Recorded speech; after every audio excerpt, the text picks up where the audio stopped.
10 మెట్ల పైకెక్కి గుడికేగు భక్తులకు ఎదురొచ్చే బంగారు స్వామి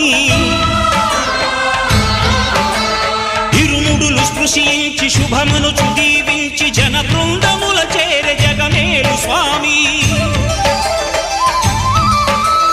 తన భక్తులొనరిల్చు తప్పులకు తడబడి ఒక పక్క ఒరిగెన ఓంకారమూర్తి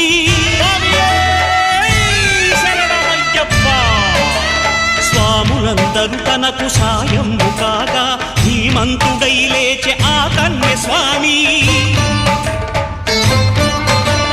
పట్టబంధము వీడి భక్తతతికై పరుగు పరుగున వచ్చె భూమిపైకి నరుడై